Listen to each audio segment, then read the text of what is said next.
सलाम सेठ साहब। सलाम। क्या कोई नया माल आया क्या? चूजा है, बिल्कुल नया नया साहब। लेकिन एक बात है साहब, है? माल जरा ज्यादा लगेगा। कोई बात नहीं, पहुंचा दो होटल पे। अच्छा साहब। सलाम। कांता भाभी। इंस्पेक्टर साहब आप कहिए, कैसे तकलीफ की? कांता भाभी, मैंने सोचा अभी शुरुआत है, मैं ही तकलीफ कर लूं, वरना आइंदा आपके बेटों को पुलिस स्टेशन आना पड़ेगा। Police station? क्या क्या मतलब? सक्सेना ब्रदर्स गैर सरकारी धंधा करते हैं, कुछ जुए के अड्डे, कुछ इधर का माल उधर, और ये सबसे छोटे साहबजादे कारों के एयर कंडीशनर्स और स्टूडियो वगैरह गायब करने का धंधा। ये झूठ है इंस्पेक्टर साहब, कोई सबूत है आपके पास? अगर सबूत होता तो तुम पुलिस स्टेशन में होते, इस घर में नहीं। मैं समझ गया इंस्पेक्टर साहब, बिल्कुल समझ गया। ये सारा काम हमारे पड़ोसियों का है। हाँ। हम माँ बेटों का आपसी प्यार, हमारी एकता, हमारी सुख शांति देखकर बड़े बड़ों की गाड़ी छूट जाती है। ठीक बोलता है। क्या बात है भैया? अरे कुछ नहीं। गुड मॉर्निंग इंस्पेक्टर साहब। आइए मिस्टर प्रेम सक्सेना, गुड मॉर्निंग। लगता है कहीं गुड नाइट मना कर आ रहे हैं। क्या मैं जान सकता हूं कल रात आप कहां थे? आप तो रात का हिसाब इस तरह पूछ रहे हैं जैसे कि मेरे गिरफ्तारी का वारंट लेकर आए। वक्त आने पर आपकी ये ख्वाहिश भी पूरी की जाएगी। कांता भाभी, this is my first and last warning.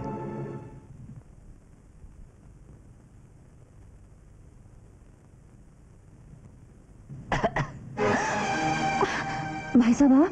हाँ मैं। क्यों, मुझे देखते ही तुम्हारी गाड़ी छूट गई? जी माफ कीजिए, नए कपड़े पहन रहे थे। अरे ना भी पहनो तो क्या हर्ज है। अरे इतना भरपूर हुस्न इतने छोटे से घूंघट में कैसे समा सकता है? अरे ये पर्दा वर्दा तो पुराने जमाने की चीजें हैं। आजकल की खूबसूरती में तो सब बराबर के हिस्सेदार है रानी। बेटा सुरेंद्र। अम्मा। क्या हो रहा है बेटा? कुछ नहीं अम्मा, मैं तो बहू रानी से सिर्फ इतना पूछ रहा था कि वो सुप्रीम कोर्ट के मुकदमे का फैसला हुआ कि नहीं हुआ, वरना हमारे बकाया दहेज पर ब्याज चढ़ना शुरू हो जाएगा। मुझे तो लगता है इसके घर वाले एक नंबर के झूठे हैं। चिट्ठी पत्री का जवाब तक नहीं देते। बेटा अब तू ही जा कर दे, हमारे कर्जे का क्या होगा? जो आ गया अम्मा, मैं आज ही जाता हूँ।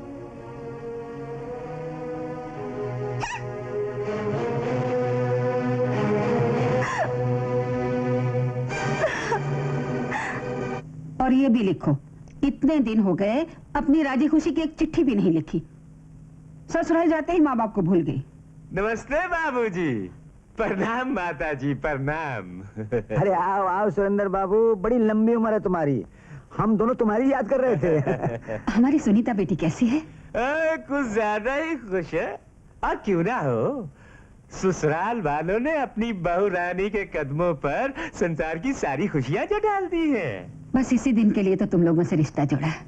मैं चाय बना के लाती हूँ। आ जाओ। वाह वाह वाह वाह, आप लोग कितने महान हैं। अपनी बेटी के लिए क्या कुछ नहीं कर सकते।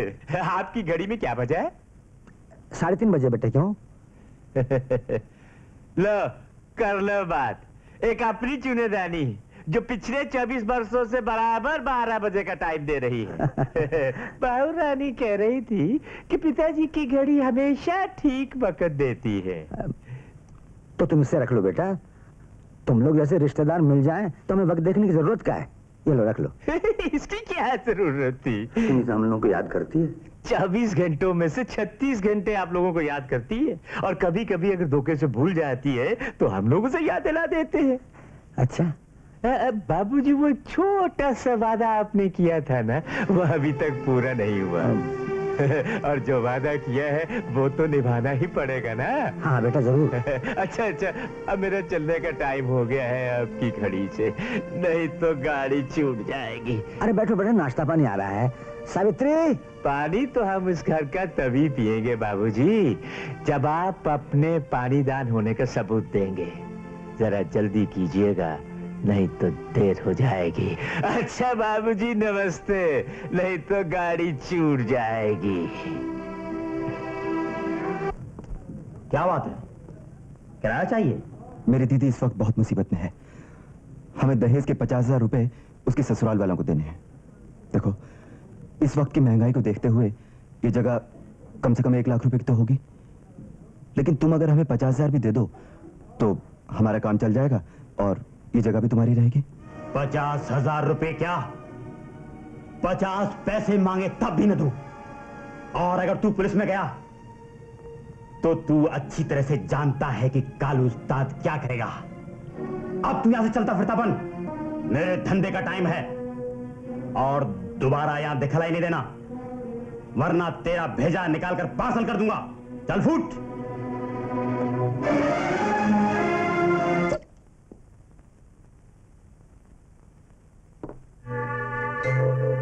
साहब, चने में नमक डाल दूं? नहीं, ये तो तेरे छूने से नमकीन हो गए लिली। घर के सब लोग कहाँ हैं? बहू रानी को छोड़कर और कोई नहीं। तुमने उसकी पिया कभी?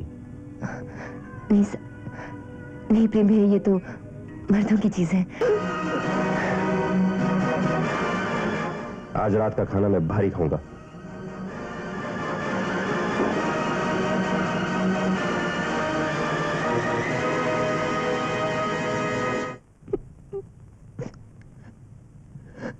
क्या हुआ लिली? मैं पूछता हूँ क्या हुआ? मत छू मुझे, इस घर के सब मर्द एक जैसे हैं। लेकिन हुआ क्या? अपने बड़े भैया से जाकर पूछो, अगर बहू रानी वक्त पे नहीं आ जाती तो वो मुझे अब समझा लिली डार्लिंग, प्रेम भैया को तो मजाक करने की आदत है और तुम बुरा मान गई। तुम्हें ये मजाक लग रहा है? अगर भैया का बस चलता तो वो शराब के साथ साथ मुझे भी पी जाते। बस अब मैं इस घर में नौकरी नहीं करूंगी, बहुत हो गया। कैसी बातें करती हो लिली डार्लिंग? माना तुम इस घर की नौकरानी हो, लेकिन मेरे दिल की मलिका हो। हाँ बिट्टू, तुम सचमुच मुझसे प्यार करते हो ना? और नहीं तो क्या। ये बिस्तर गवाह है, हम लोगों ने कितनी सुहाग रातें यहां मनाई। हमारी शादी नहीं हुई तो क्या हुआ? तो मेरी जान, आओ। क्या हुआ बेटा? क्या फैसला हुआ? हम मुकदमा हार गए बाबूजी। क्या? भगवान, अब सुनीता के दहेज का क्या होगा? क्या वो मुकदमा हार गए? हाँ। वो हरामजादी चंपा मिल जाए तो मैं उसका मुंह नोच लूं। अब हमारे रुपयों का क्या होगा? अरे होगा क्या, हरामजादों की हड्डियां बेचकर वसूल करेंगे हम। है? मुझे तो शुरू से ही शक था अम्मा कि ये तो पहले वालों से भी ज्यादा कभी ना निकलेंगे, और वही हुआ। अरे कोई बात नहीं बेटा, कभी तो उनकी ममता जोर मारेगी, कभी तो बेटी को विदा कराने आएंगे। तब उन धोखेबाजों से ऐसा बदला लूंगी कि वो जिंदगी भर इस कांता को याद करे। अरे मानो अम्मा, मानो।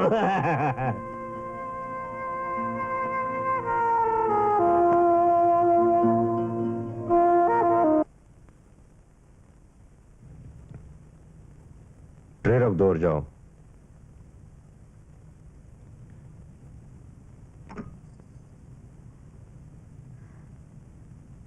क्या बात है? आपसे एक बात पूछनी है। आप हर वक्त मुझसे नाराज क्यों रहते हैं? घर के सब लोग मुझसे ठीक से बात नहीं करते हैं। आखिर मुझ में कौन सी कमी है, कौन सा खोट है? मैं आपके लिए, आपके इस घर के लिए सब कुछ करने के लिए तैयार हूं, लेकिन मुझे ऐसा लगता है आपके घर वाले दहेज न मिलने पर मुझसे बहुत नाराज हैं।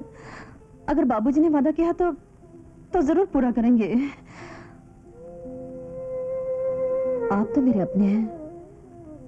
अगर आपकी आंखों में जगह मिल जाए तो सारे घर की आंखें खुल जाएगी। तो क्या तुम मेरे घर वालों को अंधा समझती हो? आंखें तो बंद है तुम्हारे बाप की, जो कहता कुछ है और करता कुछ है। और एक बात आखिरी बार सुन लो, हम तीनों भाई इस दुनिया की हर चीज अपनी मां की आंखों से देखते हैं, समझी?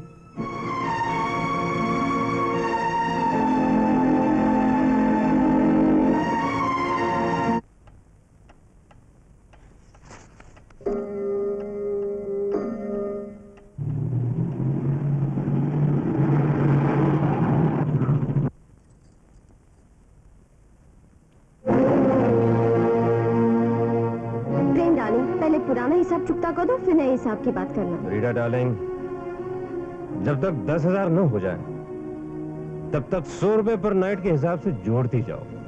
हाँ? लेकिन ये कांच की नहीं, बर्फ की गुड़िया है। अगर छू लो तो डबल नमोनिया हो जाए। इसीलिए तो मुझे गर्मी वाला बुखार पसंद है। तुझ जैसा बुखार रानी। हाय हाय। आदरणीय बाबूजी और माँ, सादर प्रणाम। मैं यहाँ बहुत अच्छी तरह से हूँ। आशा है आप लोग भी कुशल से होंगे। मेरी सास मुझे अपनी सगी बेटी से भी ज्यादा चाहती है, और आपके दामाद भी मेरी हर खुशी का ख्याल रखते हैं।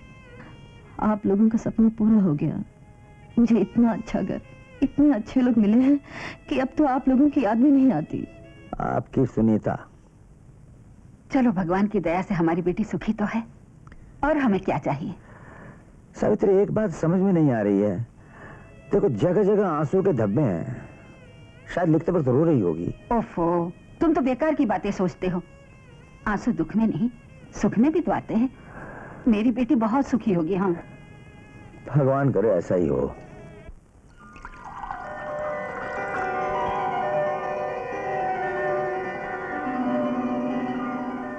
क्या बात है, आज ये 16 श्रृंगार किस खुशी में? आज करवा चौथ है ना।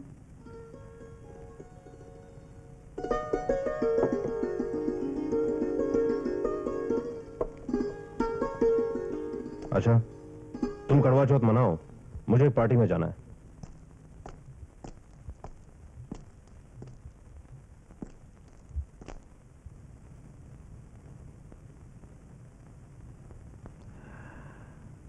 बेटा,